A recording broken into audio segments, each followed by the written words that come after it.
Buenas tardes, son las 5:29, entonces vamos a esperar para dar inicio a la Open Class del día de hoy de estándares y métricas de calidad.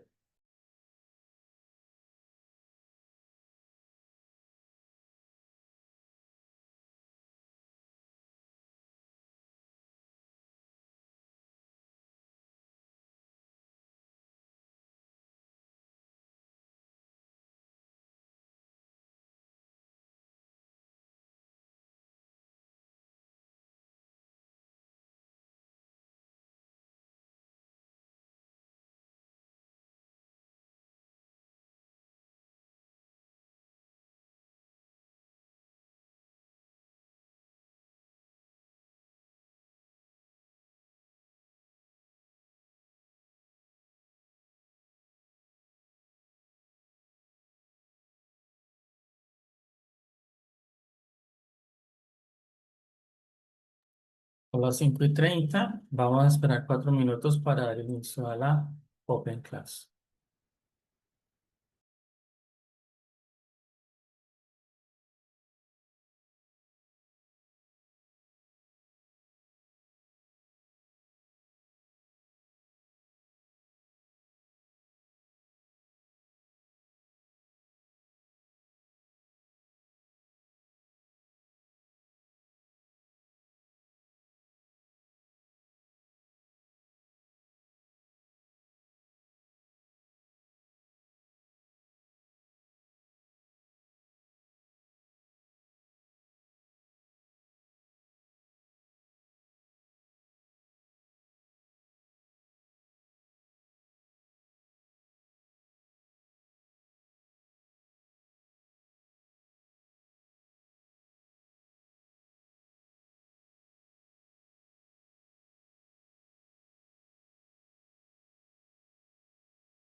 Bien, buenas tardes. Damos inicio entonces a la Open Class del día de hoy. Ya entramos en la semana número 4. Yo les voy a brindar todas las orientaciones respectivas acerca de la actividad que es un entregable. Estamos hablando de diseñando software de calidad, donde ustedes van a poder elaborar de manera individual, no colaborativa, una presentación de diapositivas sobre calidad en el diseño de software. El objetivo es que ustedes puedan explicar diferentes técnicas de pruebas mediante el desarrollo de software. Hay dos preguntas orientadoras que son de qué manera se puede garantizar la calidad en el diseño de software y qué componentes de calidad interactúan en el diseño de software. Son dos preguntas que no hay que responder, pero que hay que tener presente para poder responder en el área de introducción y en el área de desarrollo.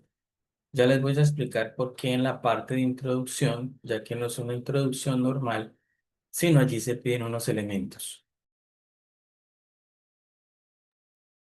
Entonces, tenemos que a partir de la revisión de los recursos básicos y los demás recursos, ustedes tienen que elaborar una presentación de diapositivas teniendo en cuenta varios aspectos. Uno, elabore una presentación donde se explique la calidad del software, pero hay que abordar unas temáticas allí. Utiliza herramientas como Filmora. Prezi no me gustaría tanto porque con Prezi se pierde mucho la visual del ejercicio. Como ingenieros tenemos que aprender a hacer presentaciones muy ejecutivas en la medida que no es tanto el efecto, sino el contenido, ¿sí? Filmora puede ser, Canva puede ser, lo pueden trabajar en Geniali, que es perfecto. ¿Sí? Como para uno no perderse en, es que hay que esperar a que el icono se reduzca y luego aparezca otra vez y realmente eso no es lo que queremos acá. Su presentación debe tener la siguiente estructura, un título breve y llamativo que resuma el tema central en la presentación. Ilustre, aquí está la parte que hay que responder de las preguntas. Ilustre de manera detallada las mejores prácticas en el diseño del software. Y para esas mejores prácticas ustedes tienen que abordar conceptos clave y patrones de diseño. Hoy les voy a dar algunos conceptos claves y también unos patrones para que los puedan explicar allí. Y las diapositivas ya están subidas y ustedes pueden allí mirar cuáles son todos los tres patrones que hay. Lo creacional, el estructural, el comportamental. Pero para que los tengan presente y después ustedes investiguen, yo les voy a explicar porque por tiempo no alcanzamos, ya que voy a utilizar un patrón, voy a explicar cómo se hace en UML y también cómo lo podemos trabajar en Visual Studio Code con código en Python. Entonces, la idea es que ustedes ya como futuros ingenieros digan, ay, pues así como me explicaron el de Singleton, que les voy a explicar el de Singleton hoy, pues yo por mi parte voy a averiguar cómo es el de Factory Method, cómo es el de, por ejemplo, existe otro que es para clonar, ¿sí? Que es el prototipo, y así existen varios que son basados en programación orientada a objetos, pero programación orientada a objetos avanzada y son buenas prácticas para cuando ustedes vayan a desarrollar software. Hay un caso de estudio que lo vamos a leer ahorita, porque sobre ese caso de estudio ustedes van a mencionar tres técnicas de pruebas aplicables. Y yo también se las dejo ya en las diapositivas. Hay tres técnicas. Una de ellas es pruebas unitarias y así hay varias para que ustedes puedan explicar cada una de ellas. Describa los componentes de calidad que interactúan en la etapa de diseño. Entonces voy a compartir con ustedes el caso de Test Solution,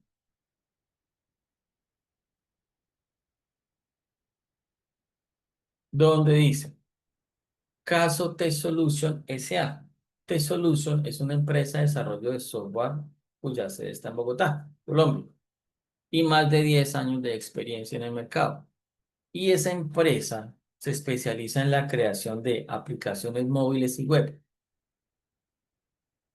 y las desarrolla en diferentes sectores como salud, educación, comercio electrónico, finanzas. Y la empresa cuenta con un equipo multidisciplinario de más de 100 desarrolladores, expertos en calidad, diseñadores. Porque miren que cuando se trabaja de manera multidisciplinaria es muy diferente ser desarrollador a diseñador. ¿Sí? El de diseñador es más en la segunda fase de un ciclo de vida de desarrollo de software, es el que hace los diagramas de flujo, es el que hace el modelo de entidad-relación, el modelo relacional de la base de datos, hace los casos UML, los casos de uso, y se dedica mucho a la parte, por ejemplo, el front-end. Puede trabajar en código, pero hace mucho la parte de front-end, la parte de lo que es HTML, JavaScript y demás. Ya el desarrollador ya va mucho más a fondo a trabajar la parte de back-end, todo lo que es seguridad. Entonces, esa empresa T-Solution ha trabajado con clientes internacionales y ha recibido premios por su innovación y calidad en el desarrollo de software. En los últimos años, T-Solution ha enfrentado muchos retos, donde varios de ellos es mejorar sus métricas y estándares de calidad. Es por eso que nos toca trabajar y mirar esos patrones de diseño para que sepamos, hay un patrón de diseño solamente crea una instancia, pero ¿por qué solamente crea una instancia? Entonces les voy a explicar por qué. O por qué utilizo el de clonar, que es el de prototipo. Sí, y vamos a ver los principios de programación orientada a objetos, sobre todo el de Solid, donde uno aprende allí a que hay los códigos hay que desarrollarlos de cierta manera. Estos desafíos incluyen la integración de nuevas tecnologías, proyectos completos, necesidad de cumplir con estándares internacionales. Entonces, esos desafíos están orientados en cuatro áreas: procesos de calidad de software, calidad en el diseño de software, pruebas de calidad de software y evaluación de calidad. Mire que una cosa es procesos de calidad y otra es calidad en el diseño del software. Y otro tiene que ver con las pruebas que yo le haga de calidad al software y cómo las evalúo. Entonces, dentro de los procesos de calidad, te soluciona identificar inconsistencias en los procesos de desarrollo porque esto nos ha llevado a retrasos. Y esos retrasos pues implican un problema de calidad, ¿no? Entonces, ellos necesitan estandarizar sus procesos. Cuando se habla de estandarizar es que siempre se haga ese proceso porque pertenece a una norma. Si no se hace, lo más probable es que falle. Y todos los proyectos que se hagan deben seguir esos procesos y esas mejores prácticas. ¿Qué pasa con la calidad? Entonces, ya mientras que aquí hay procesos que hay que llevar a cabo, aquí ya dice, bueno, esos diseños que se hagan deben ser muy optimizados, que sean escalables, mantenibles. Y eso hay que hacerlo aprendiendo a programar. Aquí la idea no es enseñarles a programar Python, ni Java, ni C++, ni JavaScript, ni PHP. Pero sí voy a tocar varios aspectos relacionados con Python, donde podemos hacer buenas prácticas. Y ya el que quiere especializarse en aplicaciones móviles con Java, pues va y busca, investiga cómo se hace en Java. Porque es que cada lenguaje de programación lo hace diferente, pero se puede aplicar eso. Pruebas de calidad. Entonces la empresa enfrenta esos retos para que hacer pruebas adecuadas y efectivas. ¿Mm? Entonces, porque ellos han identificado que hay unos defectos ya cuando el proceso ha avanzado mucho. Lo otro es evaluación de calidad, porque necesita un sistema robusto para evaluar la calidad de los productos de software, pero hay que hacerlo de manera continua. Bien, entonces les voy a compartir la diapositiva. con la que vamos a trabajar. Entonces, conceptos claves en el diseño, patrones de diseño más utilizados y no alcanzamos a ver esta, pero en las diapositivas están las pruebas de software.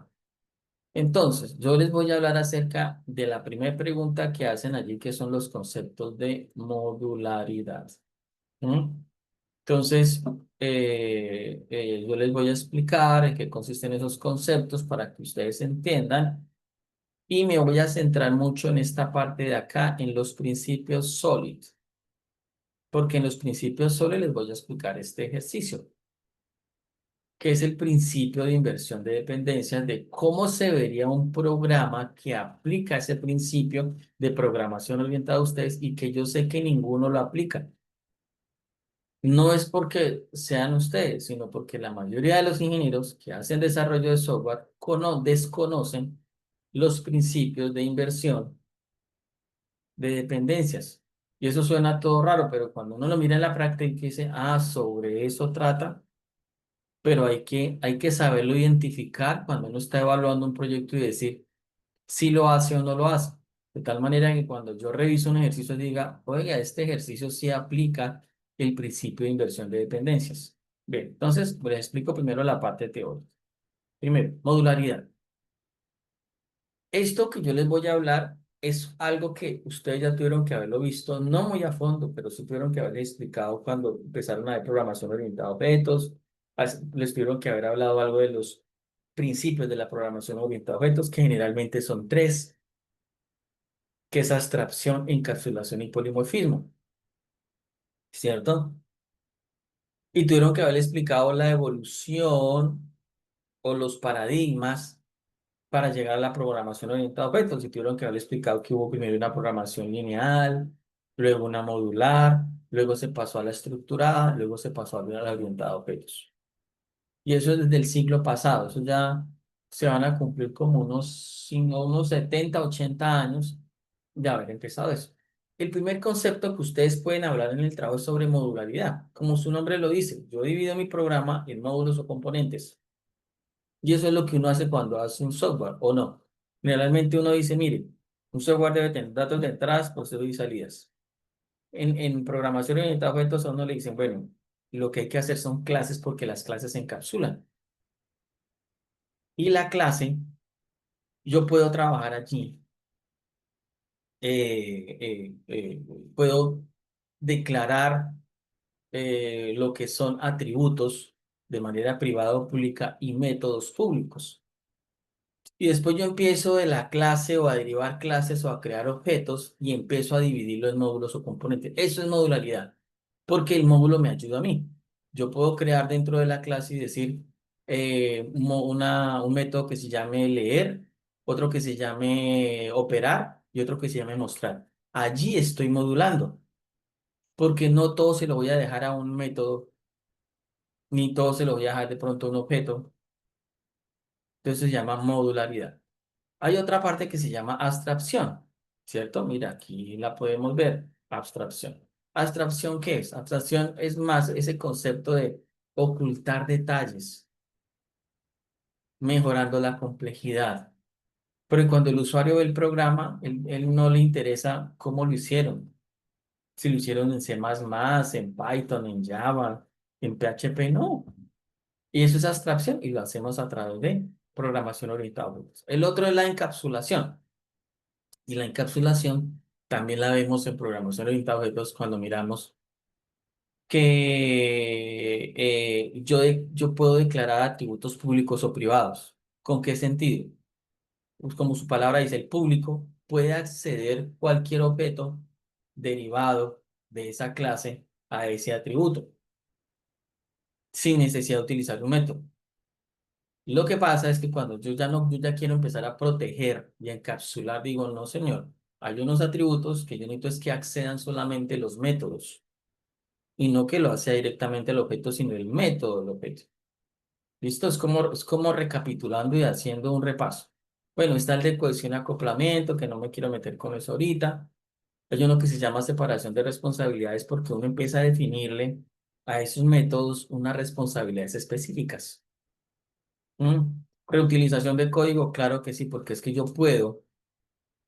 Por ejemplo, ahorita les voy a explicar las clases abstractas. Una clase abstracta tiene, tiene ese concepto y se crea para algo.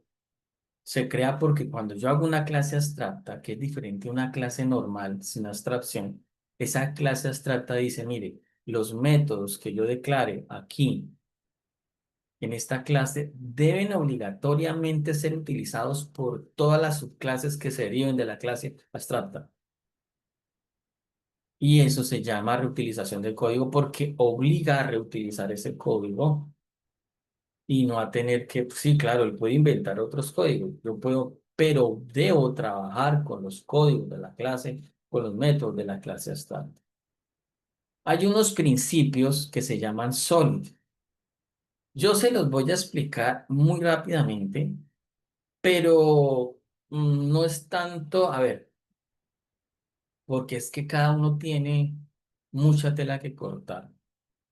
Y nos demoraríamos meses explicando porque es que yo puedo decirles, mire, el principio de responsabilidad única es este, tendríamos que ver todo un ejercicio, un caso, nunca terminamos, pero ¿para qué? ¿Cómo trabajan ustedes que en un futuro poder trabajarlos? Pero sí les voy a explicar muy bien el D. Este D de acá, SOLID, es un acrónimo.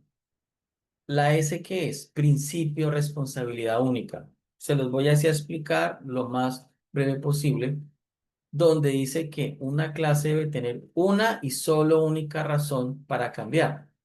Es decir, si yo hago la clase es porque le tengo una responsabilidad bien definida, a no ser que definitivamente ya no va lo que tenga que hacer esa clase. Es algo como eso.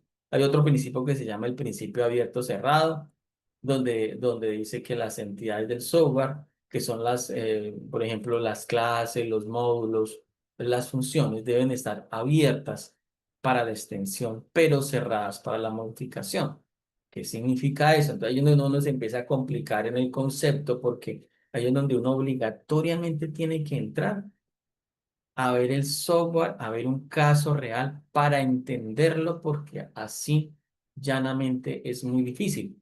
Pero como ingenieros nosotros tenemos la obligación de aplicar estos principios. Y cuando les explique el último principio, que para mí es de los más importantes, ahí uno puede entender que uno se puede demorar horas diseñando un código, pero cuando uno entiende el concepto y va a revisar un software, se da cuenta, ah, aquí sí se aplica o aquí no se aplica.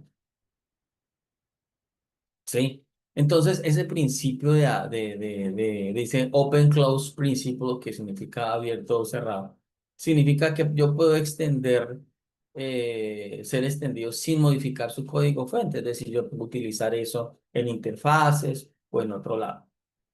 Está el DL, que significa el principio de sustitución, pero eso es aplicar herencia. La herencia es lo más común que hay en programación de objetos.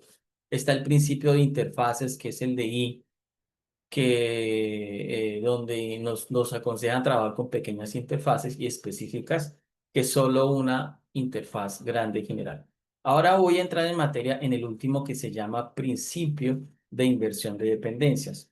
Y me voy a tomar 2 minutos para explicarles el concepto, que yo sé que no lo van a entender de primera mano, pero traten y ya en el ejercicio lo van a entender. ¿Qué es el principio de inversión de dependencias? Un programa yo debo trabajarlo con módulos de alto nivel y módulos de bajo nivel. Y ya les voy a explicar por qué. Módulos de alto nivel y módulos de bajo nivel. O sea, por lo menos ya tengo que tener claro que hay algo que se llama módulos de alto nivel y bajo nivel. Eso es como una jerarquía. Y yo les voy a explicar, ahorita les voy a explicar por qué se llama alto nivel y por qué se llama bajo nivel. Cuando yo tengo dos módulos así, ellos no deben depender entre sí. El de alto nivel no debe depender del de bajo nivel y el de bajo nivel no debe depender del de arriba. Ahorita les voy a explicar por qué. Los detalles son los que se colocan en los módulos de bajo nivel. Es decir, que esos módulos que yo haga en bajo nivel son los que tienen todo el código, pero no dependen de los de alto nivel, porque el de alto nivel utiliza el de bajo nivel para operar. Ninguno de los dos debe depender y ya les voy a explicar en qué consiste eso. Ya nos debe quedar claro que hay módulos de alto nivel y bajo nivel. Los de bajo nivel hacen todo el código como tal. El de alto nivel recurre al de bajo nivel para operar. Hasta ahí más o menos podríamos entender. Los detalles deben depender de las abstracciones. Ahí viene la otra parte que uno dice, ¿cómo así? Los detalles deben depender de de las abstracciones. Es decir, los de bajo nivel deben depender de las abstracciones y los de alto nivel también. Entonces, ahora voy a explicarles en un código que yo hice para explicarles este concepto. Regálenme un momento mientras abro acá. Voy a abrir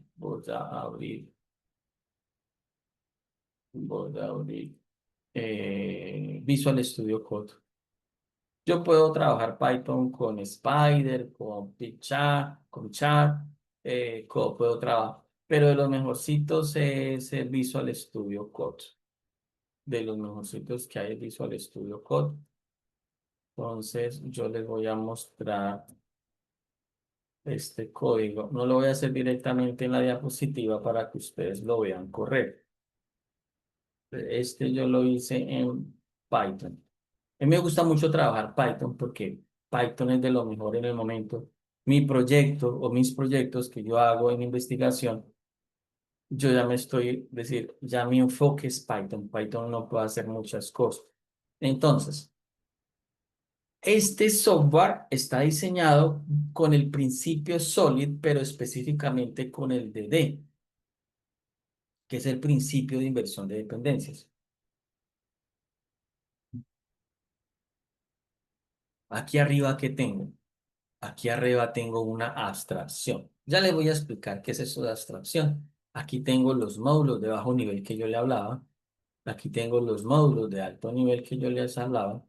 Y aquí tengo ya el código como tal. Es largo. No lo hago en vivo. Ahorita hago uno en vivo porque es más cortico. Porque si hago este en vivo, me puedo demorar aquí media hora explicándoles mientras escribo cada línea de código. Pero ahorita voy a explicarles uno sencillo que se llama Singleton. Ese sí lo voy a hacer en vivo. Y me gustaría hacer el segundo ejemplo de Singleton, que es de bases de datos. Yo miro el tiempo para que se den cuenta cómo se va escribiendo el código. Y si no, pues se lo explico directamente acá. Lo importante es que funcione. Tenemos abstracción. Cuando hablamos de abstracción, no me llama a confundir con eso de las interfaces en programación orientada a objetos. Ah, una interfaz será la del celular. Cuando yo abro la aplicación y con la yema del dedo selecciono, o cuando estoy en el computador y con el mouse ingreso a la página. No, eso no tiene nada que ver con eso. La interfaz o abstracción en programación orientada a objetos es esa clase que establece la plantilla de la cual van a depender las clases que se deriven, mire, las clases que se deriven de la abstracta, tanto de bajo nivel como de alto nivel. ¿Sí? Entonces, tanto las de bajo nivel como las de alto nivel. ¿Qué es una clase abstracta para explicarles y recordar lo que, no es que no sé si en programación orientada a objetos, yo no sé si les hayan explicado eso, o si dentro del currículo, pero ¿qué es una clase abstracta o por qué se hace? Obviamente no todos los programas hay que hacerlo con clases abstractas, porque si no, entonces, no, fue que el profesor nos enseñó que las clases abstractas, entonces todo lo vamos a hacer con clases abstractas. No, porque eso depende. Uno dice, bueno, a este lo hago con clase abstracta, este sin abstracta. Yo les voy a explicar ahorita un ejercicio que lo hice sin abstracta para clonar objetos y también funciona y, no, y en ese caso yo no debía haber aplicado abstracta. Entonces, yo aquí digo class, le coloco un nombre a mi clase abstracta, que en este caso es un servicio de mensajes. ¿Qué es lo que yo estoy simulando acá? Para explicarles ahora. Ya les expliqué la lógica, módulos de alto nivel, bajo nivel, clase abstracta. Yo aquí voy a simular un notificador de mensajes. Por ejemplo, un usuario hizo la compra de un producto. Debe haber un servicio de mensaje que le notifique al usuario que ya hizo la compra, ya sea por SMS, por celular, mire, por celular o por correo electrónico. Yo aquí simulo, yo aquí estoy simulando, ¿no? simulando que lo estoy haciendo por celular, si aquí simulando que lo estoy haciendo por correo electrónico. Porque si lo voy a hacer por celular, pues me toca importar librerías, hacer todo el tipo de conectividad. Lo mismo si es correo electrónico, me tocaría importar las librerías necesarias, luego ir a buscar en la base de datos el correo del usuario, luego hacer toda la parte del envío. Entonces yo aquí estoy simulando, mire, a pesar de que estoy simulando, mire todo el código, ¿sí? Entonces el notificador es que el que dice que lo tengo aquí abajo, que es el de alto nivel. El notificador dice, ah, bueno, cuando ya está listo, entonces voy a enviar el mensaje. Y él utiliza los módulos de bajo nivel para enviar el mensaje. El notificador es esa aplicación que dice, ya voy a notificar al usuario. ¿Por qué? Es porque ya es hora de enviarle el mensaje. Y para notificar, él se apoya de unas clases y de sus métodos de las clases para enviar el mensaje. Eso es lo que estoy simulando, un notificador de mensajes. Y para eso yo trabajo clases abstractas, módulos de bajo nivel y el de alto nivel. Entonces, una clase abstracta, ¿qué es? Yo aquí le coloco el nombre que quiera, le coloco los dos puntos y aquí coloco una función. Ese es un método de la clase para que actúe. Esta es una plantilla. Esta plantilla no tiene código. Nunca en una clase abstracta tiene código, porque es la plantilla. Por eso se llama clase abstracta. Ella define las plantillas y obliga que este método sea utilizado. Mire, este método se llama enviar mensaje, donde se le envía un mensaje, pero ella no sabe cómo lo va a enviar ni qué va a escribir allí. Para eso usa los módulos de bajo nivel. ¿Para qué? Para enviar los mensajes. Y aquí ya estamos aplicando uno de los principios que yo les dije a ustedes, polimorfismo, porque estoy trabajando con los mismos métodos, mire, el mismo método, pero lo hacen de manera diferente.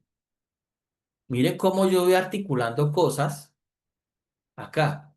Ah, eso es polimorfismo. Sí, el polimorfismo es cuando yo utilizo el mismo método, el mismo nombre del método, pero dependiendo de la clase hace una cosa diferente. Si ustedes buscan polimorfismo en ChatGPT, en Perplexity, en Gemini, generalmente les va a botar un código cuando ustedes van a practicar polimorfismo sobre los sonidos de los animales. Entonces aquí llega la clase abstracta y dice emitir sonido. Entonces va a haber una clase que se llame, no sé, perro y una clase que se llame gato. Y yo aquí en el mensaje coloco, el perro hace guau, el gato hace miau. Mire que estoy utilizando el mismo método, pero hace diferentes cosas en las clases de bajo nivel, que son las que hacen las cosas, las que hacen operaciones, las que, bueno, es decir, las que tienen el código real. Entonces, mire tan útil que es esto. Aquí hay una cosa bien importante y es esta, Rise, not implement error, que eso lo hace Python. Toca mirar cómo lo hace Java, toca mirar cómo lo hace PHP, toca mirar cómo lo hace C++ y así sucesivamente, porque la clase abstracta dice, ojo, obligatoriamente las clases que se deriven de mí tienen que trabajar con este método. Si no lo trabajan, debe arrojar un error. Mira el beneficio de una clase abstracta y utiliza este mecanismo, write no implemente error.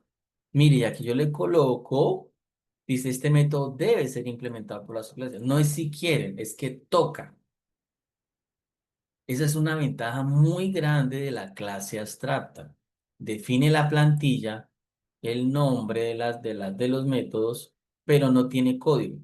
Ahora, vengo a los módulos de bajo nivel, que son los que me tienen que emitir al usuario el mensaje, si es por SMS o por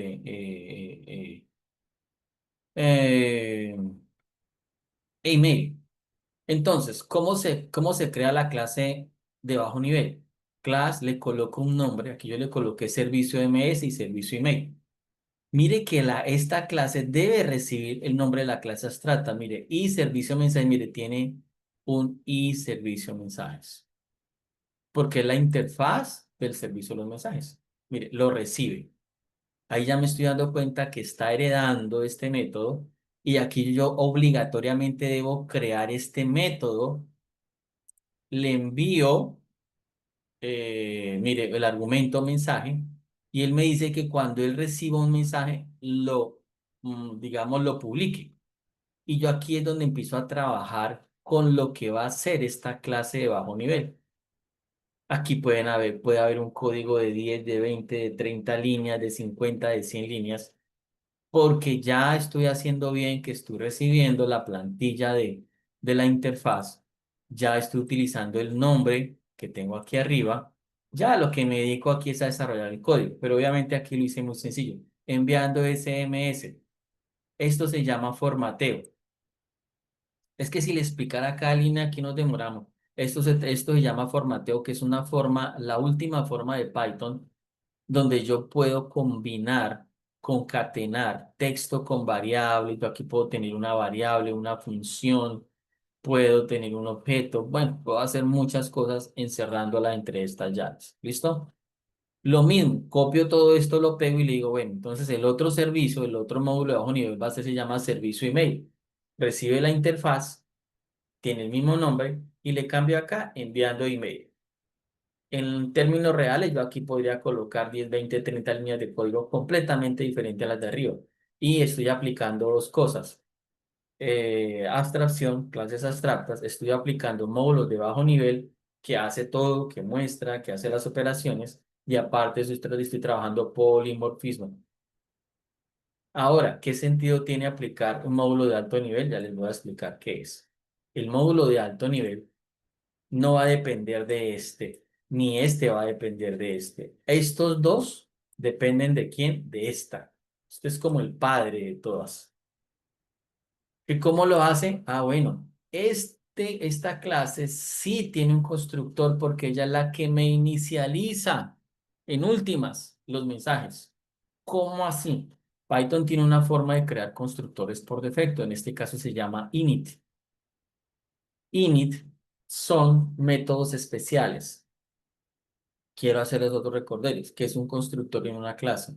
Un constructor es una clase es cuando yo creo un objeto de la clase, no tengo que llamar al método para inicializar mis, mis variables ni mis atributos, sino que lo hace automáticamente.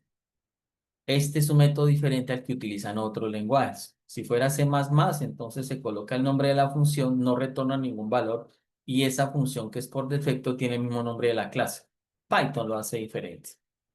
¿Sí? Por eso uno tiene que depende del lenguaje con el que vayan a trabajar. El notificador, ¿qué hace? Entonces, dice, mire, yo recibo y recibo un argumento. ¿Pero qué argumento? Yo me invento esto. Pues va a recibir un argumento que se llama servicio mensaje. Este es un parámetro por valor. Como yo le estoy diciendo, servicio mensajes va a recibir la plantilla de la clase abstracta. Pero yo quiero trabajar dentro de mi notificar con una variable que también se llama servicio mensaje. Ah, no pasa nada. Servicio mensajes, hágalo igual a servicio mensajes, que es el que está llegando de arriba. Y se coloca con self porque self me está indicando que está instanciando la misma clase. Listo. Este es el constructor. Él me inicializa. Estos no inicializan. Esto lo que hacen es enviar mensaje. Este sí me inicializa porque el notificador es el que dice, ya, voy a enviar el mensaje, necesito hacer uso de alguno de los dos servicios. ¿Cuál? Este o este. Listo. Pero yo debo crear otra función que se llame,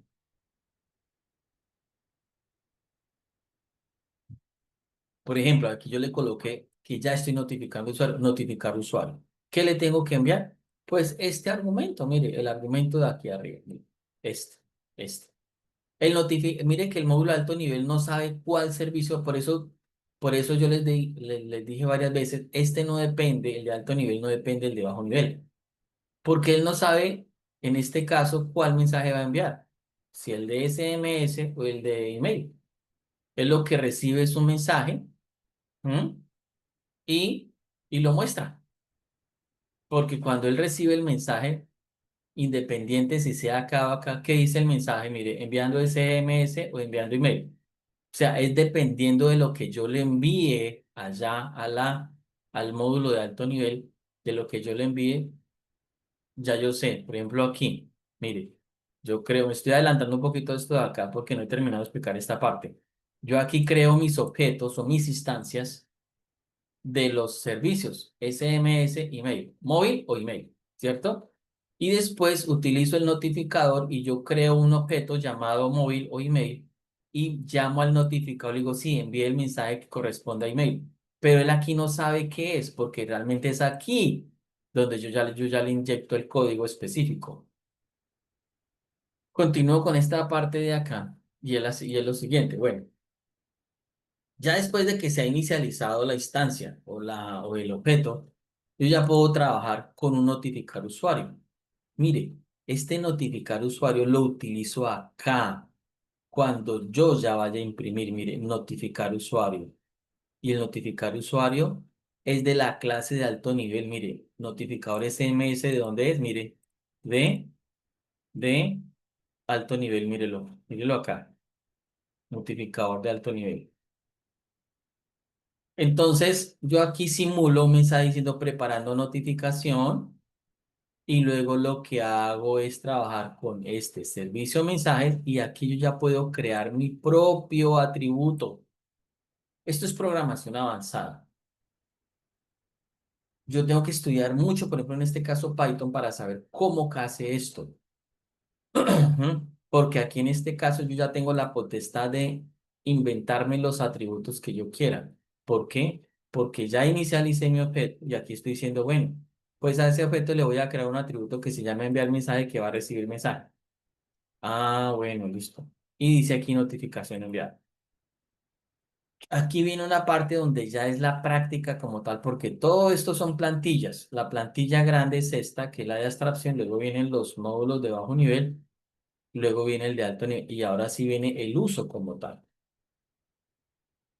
Uno debe seguir un orden, ¿sí? Yo debo crear primero las instancias de bajo nivel, porque es que la instancia de alto nivel recibe los mensajes de bajo nivel. Por eso es que aquí yo me inventé esto que hice acá. SM servicio es email servicio y le envío. Mire, le envío las clases, mire, clases, servicio email, clases, servicio SM. Aquí yo creo un objeto llamado SMS de la clase servicio SMS. Y aquí estoy creando un objeto de la clase email. Como ya tengo esos dos objetos, mire, esos dos objetos, entonces yo ya vengo a la de alto nivel y creo los objetos de alto nivel.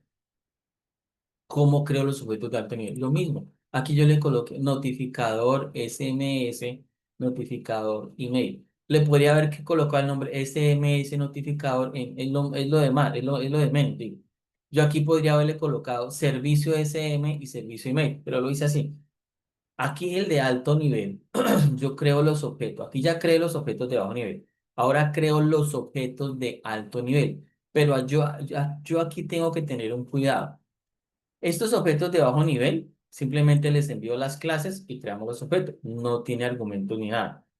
Pero este sí, porque es que el notificador, como se declaró aquí arriba, mire, él recibe un argumento. Entonces, este objeto le asigno la clase que se llama notificador y le envío uno de los dos. Entonces le digo, mira, a este notificador de email, pues le envío el que le corresponde, que es este, se lo envío acá. Y al de email le envío el de email. Ya quedaron creados los objetos de bajo nivel y de alto nivel. Ahora sí empiezo a utilizar mi código de alto nivel. Esta parte de acá lo voy a omitir porque este aquí creo otro notificador, pero no nos vamos a complicar con eso. Ahora el ejercicio propio está es acá. ¿Qué hice yo acá? Entonces, usando el notificador de servicio SM. Notificador de servicio SM punto notificar usuario. Notificar usuario, mírelo acá, porque este es un objeto, este es un método, no un atributo, sino un método. Si yo quisiera acceder a un atributo, le colocaría un punto y le colocaría aquí otra cosa. Y además porque a este método le estoy colocando paréntesis, significa que sí, que estoy utilizando esta función.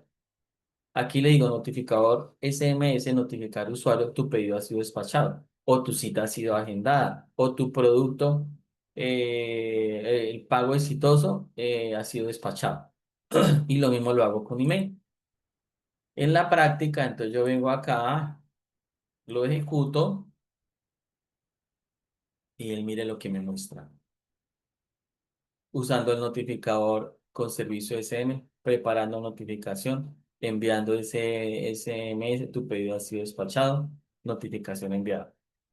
Eh, Usando notificador de servicio email, preparando notificación, enviando nivel. Estos mensajes son los que están aquí arriba.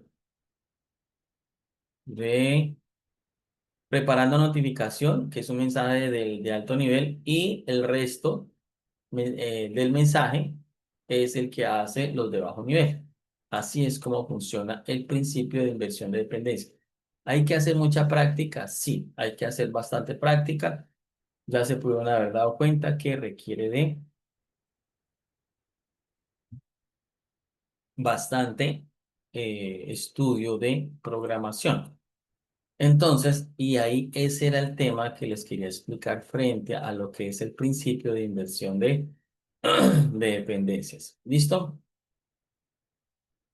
Vamos a hacer una pequeña actividad, porque esto inclusive esto es del de la clase pasada. Vamos a hacer una breve pausa para que ustedes hagan este ejercicio. Ya les envío al chat. Vamos a hacer un crucigrama para que ustedes allí respondan diferentes, las preguntas que hay allí. Resuelvan ese crucigrama. 5 minutos para ello, son las 6:16, a las 6:21 y continuamos con el tema.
Les voy a ayudar un poco con las preguntas. Cuando miren allí una pregunta que diga capacidad del software para proporcionar funciones que satisfacen las necesidades, eso se llama funcionalidad.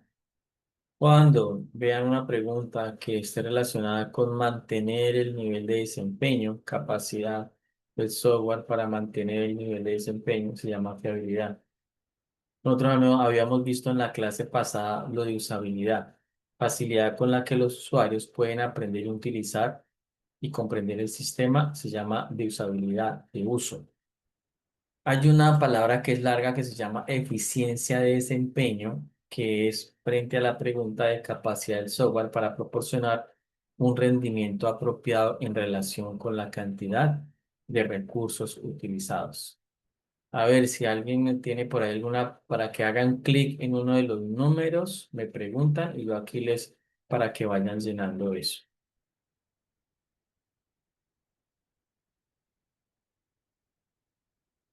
A ver, alguien que lo esté haciendo y me haga la pregunta.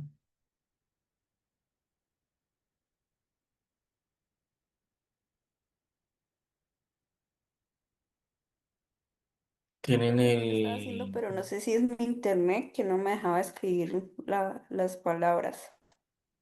Ya. ¿Y ya has escrito alguna? Se pueden ubicar en el número y cuando se Había ubiquen en el escrito número, funcionalidad, había escrito usabilidad, funcionalidad y fiabilidad. fiabilidad. Fiabilidad. Y estaban correctas. Te aparece en verde. Si la palabra está Señor. correcta, toda esa fila o esa, mejor dicho, esa celda queda en verde, ¿sí? Sí, señor, pero sino que no sé qué pasó. Exacto. Me sacó. Ah, bueno, listo, no hay ningún problema, listo. Entonces vamos a continuar, pero qué bueno que los demás estudiantes pudieran hacer lo mismo. Si tienen alguna pregunta allí, Andrés, Jairo, Oscar, como para hacer ese repaso, si la están haciendo. No es sino que se ubiquen en el número pero es bueno que hagan la actividad. Vamos a continuar. Ah, Jairo, muy bien. A ver, Jairo. Ya le alcanzó aquí a contestar la de funcionalidad, fiabilidad, eficiencia. Perfecto, perfecto. Listo, le atinó alguna, no pasa que no haya contestado las otras, pero mire, es así, así es como se hace un crucigrama y él me va ayudando inclusive en los cruces a decir, bueno, esto puede ser esto o lo otro. Listo, pero bien. Vamos a continuar entonces con el siguiente tema. Yo les voy a explicar esto. Mire que los que tienen que entregar la actividad aquí tienen ya prácticamente la actividad hecha. Patrones de diseño más utilizados. Esto puede ser mucha teoría en algunas cosas, pero hay que aprenderlo. Es decir, esto hemos dicho es una joya para los que hagan desarrollo de software. Una de las preguntas en introducción es patrones de diseño más utilizados, ¿cierto que sí? Y muchos ingenieros no saben esto. Patrones de diseño más utilizados en programación orientada a objetos. Si yo como programador me dedicara a hacer casos de cada uno de estos patrones, estoy seguro que cuando voy a hacer un software, ese software va a quedar con métricas de calidad buenas. Hay tres patrones, porque a ustedes le están preguntando en la introducción que hable sobre los patrones de diseño más utilizados. Mire, hablen sobre estos que yo les estoy mostrando acá. Patrones creacionales, estructurales y de comportamiento. Esas diapositivas, descárguenlas, téngalas allá en su computador, que les va a servir en cualquier momento. Esto no es solamente teoría, esto es de la vida real. Está el de Singleton, el de Factory Method, el de Factory A, el de Astra Factory, Multi Prototype. Están en inglés, pero yo estudio el concepto, yo ya sé, Singleton, pues porque viene de singular, Method Factory porque viene del método de fábrica. ¿Cómo así fábrica, no? Construir objetos. O el de prototipo. Ese prototipo se traduce en prototipo. ¿Pero qué es prototipo? Prototipo es clonar. Que los nombres les van a parecer a ustedes raros, pero en la práctica yo después me acuerdo cuando hago el ejercicio. ¿Verdad que prototipo lo utilizo es cuando voy a clonar objetos? Pero es que cuando es que yo clono un objeto. Pues un objeto lo clono cuando si tengo un objeto que tiene muchos atributos y me interesaría tomar ese objeto, clonarlo y solamente le cambio algunos atributos. Pues ahí es donde aplico clonar. ¿Cuántas veces estamos trabajando en Canva, en PowerPoint, en algunas aplicaciones que dicen duplicar o clonar? Porque si yo ya tengo la flecha que tiene el color, que tiene el grosor, que tiene el estilo, pues ¿para qué me pongo a hacer otra vez la flecha? Me demoro unos minutos mientras hago todo eso, cuando yo la puedo clonar y solamente le cambio el color. Es eso en la vida real. Así pasa con los objetos. Eso es prototipo. Y así yo pudiera hacerlo con el de estructurales. Por ejemplo, el que dice que está acá que se llama decorador. Ese decorador no es nada complicado. Investiguen y verá que no es nada complicado. Es solamente una arroba con el nombre del método que está siendo aplicado en la clase abstracta. No es más. Y uno dice, ¿eso es un patrón estructural? Sí, es un patrón estructural. Porque habla de la estructura. El creacional es de creación de, porque si yo me remito a lo que es un patrón creacional, es eso que que le estoy explicando acá, es categoría de patrones de diseño de software que se centran en crear objetos. Yo puedo controlar cómo se instancian los objetos y así hago que sea más flexible, reutilizable, tienen encapsulamiento. Entonces entremos ya en materia con el primero. Se llama Singleton. Singleton. Sino que se pronuncia Singleton. Y Singleton, si uno va a averiguar en inglés, pues viene de single, que single es unitario, solo, uno solo. Entonces ya uno tiene como que empezar a investigar esto porque es bien interesante en desarrollo de software. Singleton, ¿qué es? Garantiza que una clase tenga solamente una instancia y proporcione un punto de acceso global. Siempre que uno, muchachos, y tenganlo presente, va a hacer programación, ustedes tienen que estudiar mucho los conceptos. Yo hago eso.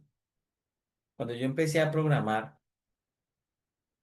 no es que uno entienda de la noche a la mañana y diga, no, voy a coger esto y si cojo este código, yo ya lo tiene que empezar a decir qué hace esta línea, qué significa esta palabra, qué significa esto, porque el término lo deja uno. Ayer cuando yo expliqué el concepto y expliqué el UML, un instante me decía, profe, pero realmente no entiendo qué es singleton. Entonces les hice el ejercicio y ahí ya entendieron que era singleton, porque es que uno tiene que amarrar las dos cosas, el concepto y la práctica, pero uno tiene que grabarse el concepto de alguna manera, no memorizarlo, sino entender y tomar las palabras que más le ayuden a entender eso. Singleton.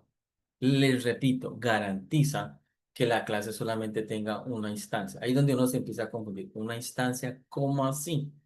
Pero es que una clase puede tener varias instancias, objetos, claro que sí. Pero el singleton, no.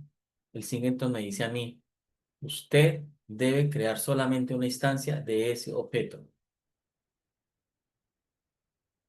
Y cuando otro objeto vaya a acceder o otra clase necesite esa instancia, pues toma esa instancia y todas las demás dependen de solamente esa instancia, porque es como si fuera una variable global.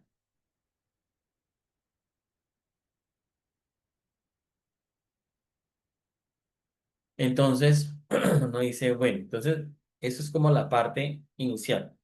Una sola instancia y es global. Listo. Esta es la forma como yo la podría dibujar en UML. No sé si usted ya ha trabajado UML, pero UML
Qué pena. ¿En qué parte quedé? Se me había... qué pena con ustedes. ¿Estás explicando algo sobre el ORM, algo así? Qué pena con ¿Sobre el qué, perdón? ¿Por qué no? ORM, algo así, profe. UML, esto. Acá, acá. Listo. Pero entonces sí fue el sistema que me silenció esto porque no utilicé. Bueno, listo. Bien. Entonces no hemos. Entonces, lo que le estaba diciendo era que no les voy a enseñar cómo se hace en UML. Si ustedes quieren que en la próxima clase dediquemos un minuto, 2 minutos a abrir, por ejemplo, draw.io, que es donde yo dibujo esto, es muy sencillo. Sino que ahorita porque quiero centrarme en esos 30 minutos en el código de Singleton. Entonces, ¿qué se hace? Yo puedo los patrones creacionales hacerlos de dos maneras, en diseño y en código.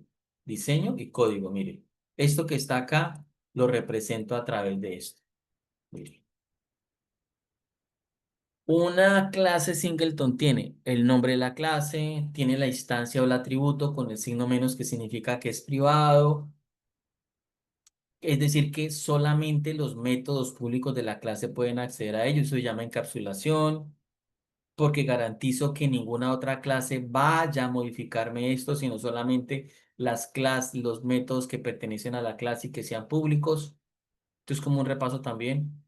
Es más o menos así para que.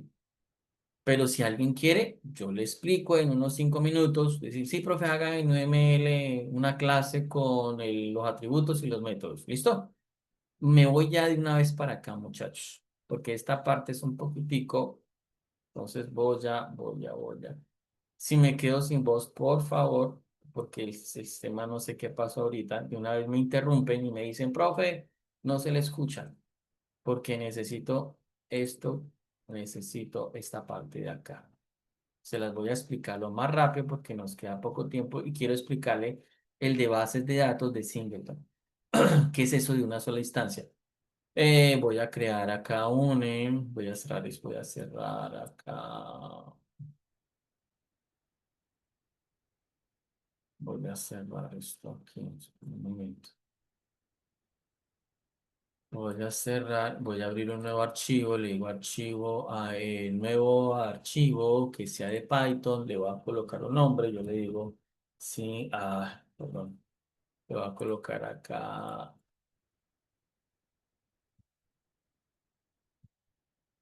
Singleton 2, voy a colocarle ahí, listo.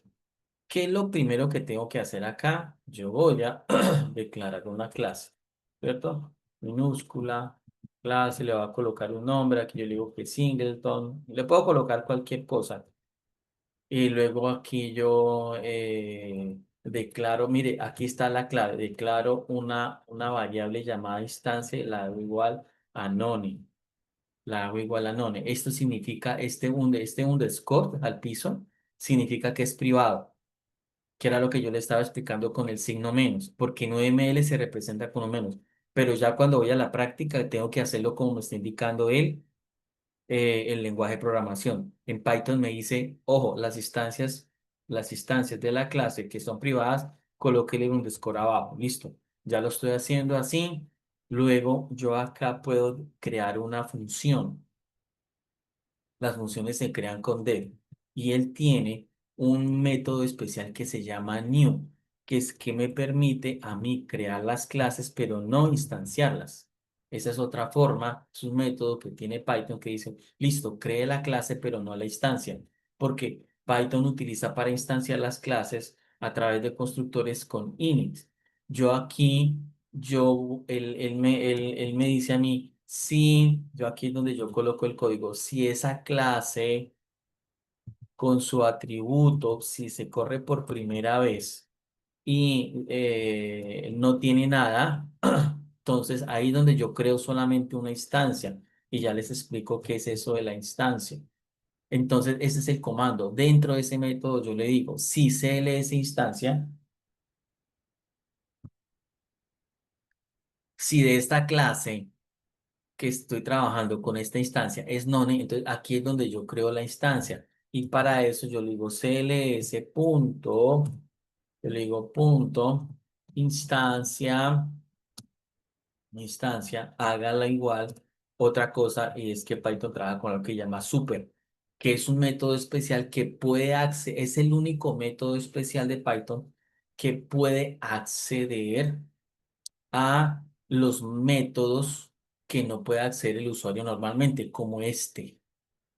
Porque como este es un método especial, yo no puedo invocarlo, lo tiene que hacer directamente Python, pero yo sí puedo con una función especial que se llama super, con un método especial super, decirle si yo quiero acceder a esa clase, yo quiero acceder a esa clase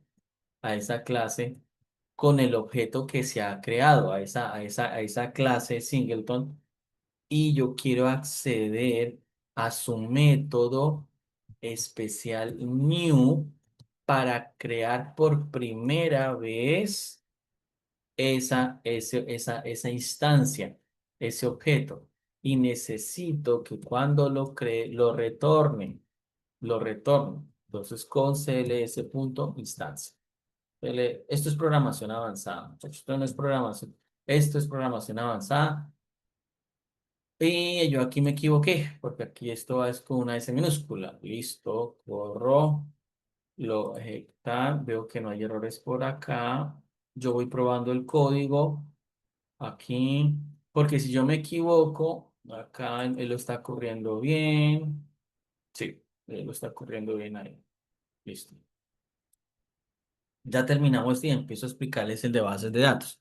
Este lo hago en directo, el de bases de datos ya lo tengo hecho, se los voy a explicar porque en ese me podría demorar media hora o 40 minutos.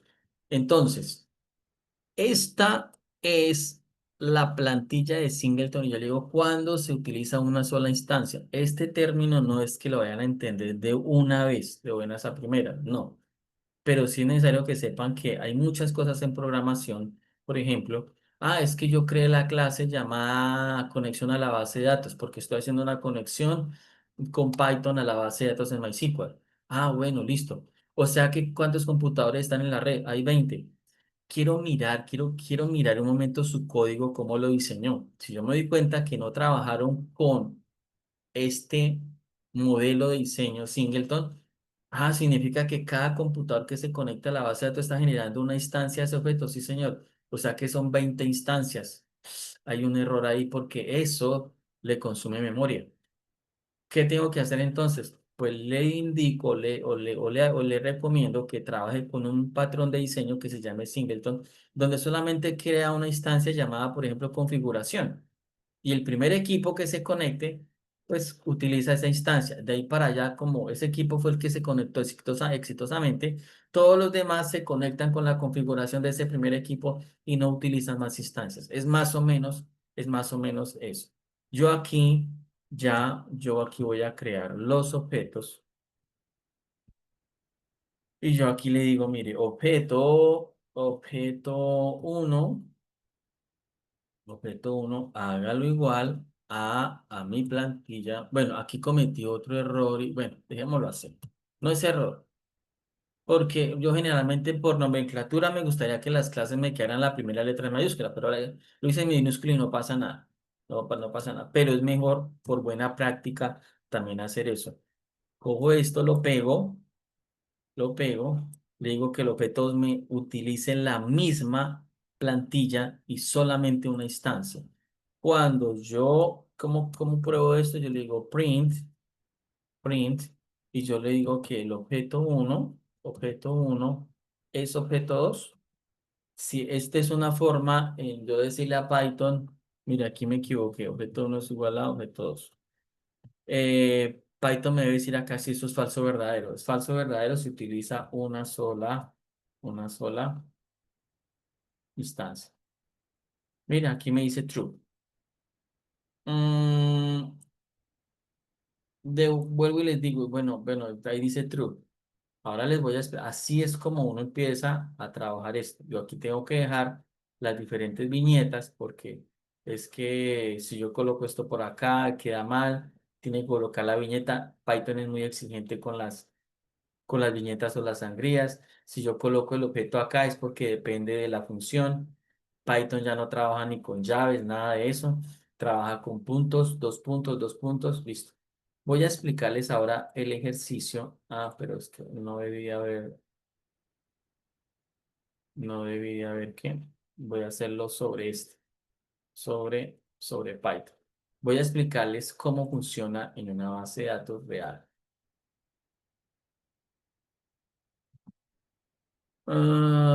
Singleton, base de datos. Singleton, base de datos. Voy a borrar este. Ver si está corriendo este ejercicio. Si está corriendo. Esto es lo que yo necesito mostrarles. El PS1 accede a la base de datos, conexión establecida. El PS2 accede a la base de datos, sí, pero lo hace a través de la conexión que hizo PS1 y solamente está utilizando una, una instancia que es la de aquí arriba. Solamente una. Este ejercicio es largo, o sea, es decir, bueno, aquí no se ve tan largo. Yo le coloqué los comentarios para que ustedes lo entiendan. Tenemos 40 minutos, entonces les voy a explicar esto. ¿Cuál es el objetivo? Yo voy a simular que tres computadores están accediendo a una misma base de datos. Tres computadores. Hay una base de datos, sí. La hice en MySQL, no sé, en Postgres, en Oracle. Hay tres computadores que acceden a la base de datos. Eso es para acceder a una base de datos toca hacerlo con código, ¿no? La base de datos tiene que estar creada inicialmente y después yo establezco a través de Python o a través de cualquier programa como PHP. Yo puedo establecer la conexión a la base de datos. Los que ya han hecho bases de datos y se han conectado a través de algún lenguaje saben que siempre va a pedir en la base de datos, en la conexión. Eso lo haría acá. Ese código yo lo colocaría acá. Siempre les va a pedir el nombre de la base de datos, le va a pedir la dirección IP, le va a pedir la clave. Son unos parámetros que se piden, entre 4 y 4 parámetros se piden. La base de datos tiene que estar abierta, ¿sí? Entonces, si él tiene la dirección IP, la contraseña, tiene el nombre de la base de datos, pues él se conecta porque le está dando los parámetros correctos. Entonces, vuelvo y les digo, si cada PC estuviera en la misma red, se conectara a la base de datos, tendría que utilizar, tendría que yo poder decir que cuando el objeto se conecte, entonces crearle o llamar, tendría que tener tres objetos y esos objetos me crean instancias de esta clase, si no la hiciera así. Entonces vuelvo y les digo, si tengo 20 computadores, cada computador fácilmente yo le creo un objeto, pero eso me genera una instancia. Y al generarme una instancia, si tengo 100 computadores, eso me puede redundar en memoria. Entonces, yo aquí hice una clase que se llama configuración. Mira, aquí van los dos puntos. Mire lo que yo le expliqué arriba. Yo estoy creando una variable llamada instancia privada anónima, que es el que va a almacenar la única instancia de la clase. De esta clase no van a haber más instancias. ¿Sabe cuándo se aplica mucho esto? Ustedes saben que la mayoría de los programas vienen con algo que se llama config. Pues config es propio de un singleton. Yo no tendría que crear 10 config si voy a hacer 10 dibujos en la aplicación. Esa aplicación, que puede ser inclusive compartida en la red, pues todos acceden a la misma configuración del cual se instaló config de esa aplicación. Yo les decía que debo trabajar el método que funciona como un constructor, no lo llamamos nosotros, él automáticamente se llama, automáticamente se llama, ¿sí? Y se llama es acá, mire, por ejemplo aquí tengo una variable llamada conf y le asigné la clase, mire la clase que está aquí arriba, mire, se la asigné. En ese momento es cuando él llama a esto. Si no fuera así, me tocaría aquí colocarle configuración punto new CLS. Mira, aquí solamente estoy llamando a la clase. Automáticamente él viene y dice, viene acá y dice, bueno, creando conexión única de la base de datos. conexión única a la base de datos. Y hago aquí yo lo que yo le expliqué ahorita, class.instancia, claro, mire, instancia, super, para que él pueda acceder acá para crear la clase. Cuando se crea la instancia, se asigna en tiempo dinámico, en ejecución. Y luego, como ya se creó la instancia del objeto, entonces yo puedo decirle aquí adentro, mire, class.instancia.valor. Y le voy a colocar la simulación que yo quiero, conexión establecida.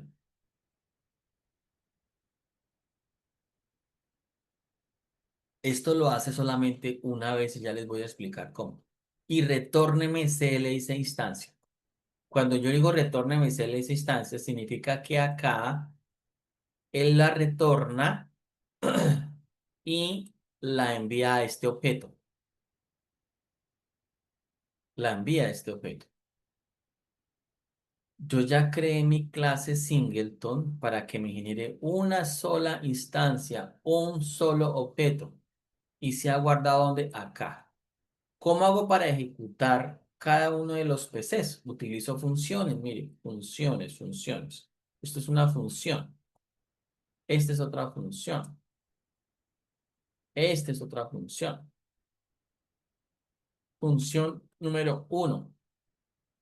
Mire que los códigos son iguales, excepto la primera donde este código es diferente. Y ya les voy a explicar por qué. El método PC1 dice, mira, hasta le estoy agregando aquí como para que se mire bonito, un computador. PS1 accede a la base de datos. Yo aquí creo un objeto llamado conf. Mire que en todo lo utilizo igual, mire, conf. Única instancia.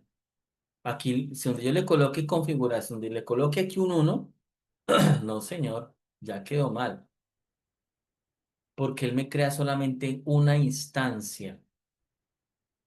La instancia está acá, por lo tanto debo utilizar aquí también el mismo objeto. Entonces, única instancia, mira acá, se obtiene la instancia de singleton de esta clase de aquí arriba. La envío para acá. Luego, ¿qué hago? Luego envío el mensaje que me tiene que enviar la primera vez que yo creé la instancia y que se conectó el PC1. ¿Mm? El PC1 le digo coma, aquí le digo entre paréntesis, conf.valor. ¿De dónde sale valor? Mire, de acá, de este atributo que me tiene que decir que la conexión fue establecida para este computador. Pero primero tuve que haberle creado la instancia. Ah, esto es un objeto, le agrego la instancia singleton que tiene una sola conexión, porque debe ser, todos deben acceder a la misma conexión de la base de datos. La base de datos se establece a través de una única conexión. Vengo acá y le digo, envíeme ese mensaje para que el usuario se dé cuenta de que ya se conectó. Mire, cuando yo lo ejecuto, mire lo que pasa. PS1 accede a la base de datos. ¿Dónde está ese mensaje? Yo lo oculto por acá. PS1, mire, PS1 accede a la base de datos. Luego en el código se obtiene la instancia y este valor que está acá es este de aquí, conexión establecida. Miren el mensaje que aparece, mire, PS1 estado conexión establecida. Vamos bien, hasta ahí vamos bien. La cuestión surge a partir de acá, que este código tiene una línea de código menos. Este de acá, ¿cuántas líneas de código tiene? Tiene cuatro. Este de acá tiene tres. Ahí es donde entra a operar una sola instancia para que lo entiendan. Y es que acá en este primer vez, el primer mensaje es este, conexión establecida. Porque la primera vez que se conecta a ese computador, el primero que se conectó a la base de datos, debe decirle conexión establecida. Y uno le agrega esto adicional, porque a partir de los siguientes objetos o computadores que se conecten, ya dependen de la conexión que estableció el computador uno. Por eso es que a conf.valor se la cambio por actualizado por PC1. Actualizado por PC1. ¿Cómo así, profe?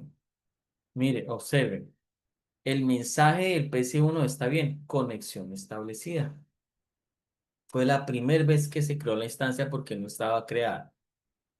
Pero ahora conf.valor cambió de valor. Y les voy a decir por qué. Porque cuando el segundo computador se conecta, ocurre la misma instrucción. Conf, hágale igual a configuración. Cuando viene acá a configuración, dice el programa, pero la instancia ya no es nada, la instancia hay una conexión, ya no es cero, porque es que ya hubo un computador que se conectó. Como ya se conectó un computador, esto es falso, por lo tanto, ya no corre este código, ni va a mostrar este mensaje. Entonces, ese computador, ese otro computador, ya depende de la conexión que estableció el computador uno y por eso es que el siguiente mensaje es este, actualizado por PS1. Pues con punto valor y por eso es que aquí abajo, observemos, dice actualizado por PS1 y no conexión establecida. El primer computador que se conectó en las horas de la mañana, no sé, fue el 10, el 20, el 30. Este uno significa cuál fue el primero que se conectó. Accedió, creó la instancia, ya tenemos esa configuración lista. Significa que los demás que vayan a crearla dicen no, porque ya hay una establecida, utilicen esa instancia, que fue la que ya se creó. No utilicen más, no es necesario más instancias, utilicen esa.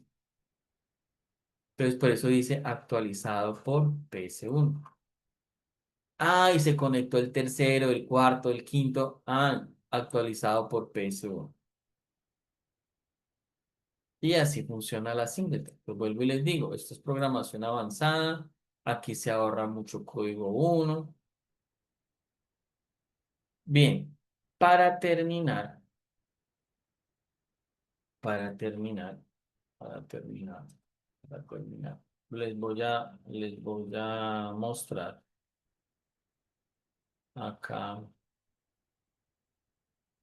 Y eso que solamente estamos mirando el patrón single. Entonces voy a compartir acá el patrón, este singleton que está acá.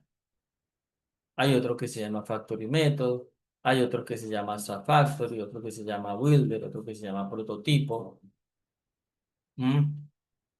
Y yo aquí en las diapositivas que ya están subidas, pueden observar que tengo hasta el diseño UML del que estamos haciendo de configuración de bases de datos. Así se representa en UML.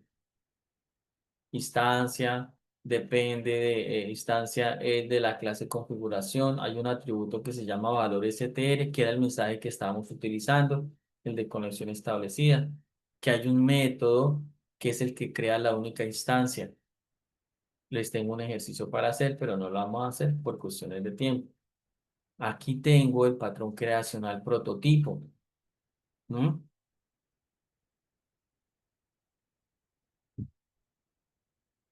El patrón creacional prototipo se utiliza y que también es muy útil, es muy útil. O sea, todos son útiles pero todos los puedo aplicar a diferentes cosas, ¿no? No todo lo puedo aplicar a él. ¿Qué es el patrón prototipe o prototipo? Traduce prototipo. Yo puedo crear varios nuevos objetos copiando una instancia existente, que era lo que yo les decía al inicio. Esa flecha que dibujamos en PowerPoint, eso es programación orientada a objetos. Ese dibujo que hacemos en, no sé, en tantas aplicaciones que hay de dibujo, donde yo puedo copiar o clonar esas imágenes, no sé, esas letras. Estamos clonando, porque estamos trabajando con propiedades que ya tiene ese objeto, que nos demoramos 5 minutos haciendo esa flecha, esa línea, después copio y pego, eso es clonar. ¿Mm? Así funciona acá también. Y este programa yo lo hice sin abstracción, porque para ver otros casos, y lo hice con figuras geométricas, para que también entiendan. Debe haber un prototipo. El prototipo base es esa plantilla base, pero es que figuras geométricas hay muchas. Me van a decir, claro, pero es que tocaría hacer una clase para círculo, una clase para cuadrado, otra clase para rectángulo. Claro, tienen razón. Una clase para paralelogramo, una clase para prisma. Claro, porque si yo voy a mirar un círculo, tiene radio, pero si yo miro un cuadrado, tiene lado. Pero ¿qué cosas comunes pueden tener los dos? El color. Y eso pues que estoy trabajando con un ejemplo muy sencillo. Entonces, en este ejercicio lo que les quiero explicar para la próxima clase es lo siguiente, que yo debo importar una librería que se llama Copy y yo aquí tengo mi clase base, figura, que tiene color. Usted me va a decir, bueno, ¿y qué pasa con el radio, el lado, la altura? Eso depende de las figuras que se deriven de él. Depende de las figuras que se deriven de él. Porque lo común que va a tener esa plantilla es el color. Y las otras clases ya definen sus propias cosas. Mire cómo ya empezamos a cambiar ya otras, diferente a lo que hablamos de abstracción, de copias de únicas instancias. Aquí ya estoy diciendo, miren, esta plantilla va a tener color y las clases adicionales que usted cree tienen sus propios argumentos. Aparte de color, mire, tiene radio. Aquí, cuadrado, aparte de color, tiene lado. Y yo pudiera ir creando más figuras. Rectángulo. Pues el de rectángulo tendría color, tendría base y altura, por ejemplo, ¿no? Podría ser base y altura. Y puedo crear otro que se llame triángulo. Entonces, mire, y este ejercicio es largo, mire, tiene una, dos, tres, cuatro, cinco. La clave de esto es que clonar o copiar me ayuda a mí a tener una copia de esta clase y modificarle ciertas cosas que yo necesito. Aquí es una clase muy pequeña, que no tiene sino un atributo y dos métodos. Pero es que a la figura yo le podría colocar, si bueno, estamos hablando de figura, un color, o si estoy hablando de volúmenes, entonces yo puedo agregarle muchos atributos más, 20 atributos, y entonces ahí es donde encuentro la utilidad. Entonces, en los 3 minutos que quedan, la plantilla base debe tener un constructor que me inicialice el atributo. Miren, aquí lo tengo, un constructor con init y tiene dos funciones que se llama clonar, porque gracias a este prototipo yo puedo clonarlo. Y tengo otro método llamado dibujar, que es el que me simula, está diciendo dibujando, eh, eh, dibujando, por ejemplo, círculo, dibujándolo, cuadrado, dibujando rectángulo. Pero mire que tiene algo adicional, es que yo le agregué Rise, not implemented error, que es similar a la clase abstracta. Lo que pasa es que aquí le estoy diciendo que obligatoriamente estos dos métodos deben ser implementados por las clases, por los prototipos concretos. Esto es un prototipo base, esto es un prototipo concreto. Este es el base y estos son los clonados o el prototipo concreto a través del cual voy a clonar el base. ¿M? Porque esta clase círculo recibe figura, significa que yo ya puedo clonar ese objeto figura. Mire, aquí, Cuando yo le envío figura a la clase círculo y la inicializo con los datos que viene de la clase figura, me inicializa con el color que yo necesito acá. Él aquí no tiene radio ni nada, pero aquí yo ya le estoy enviando color de allí, de allá, de arriba. Y radio ya yo lo defino porque es de mi figura, es de mi figura. Y luego yo lo que hago es clonar todo el objeto de arriba con este, clonando círculo, con el color que vino de arriba, de la clase base, y le estoy mostrando ya el radio de mi propia figura. Clonar. Bueno, muchachos, ya son las 7 y les sigo explicando las demás. Aquí está la de la clase figura y luego aquí es donde ya empieza uno a trabajar con el concepto de lo que es la clonación, porque aquí viene la clave donde yo le agrego, creo los objetos, los imprimo y luego mire aquí dice clonar, porque yo quiero que ese objeto que yo tengo, en este caso, por ejemplo, círculo verde, y yo tengo un círculo que se llame rojo, pues yo puedo clonarlo y le agrego otras cosas diferentes. Porque aquí clonar es cuando yo quiero ya agregarle cosas diferentes. ¿M? Cosas diferentes. Entonces ya yo lo hago aquí abajo. Listo, muchachos, son las 7:01, entonces nos vemos la próxima clase.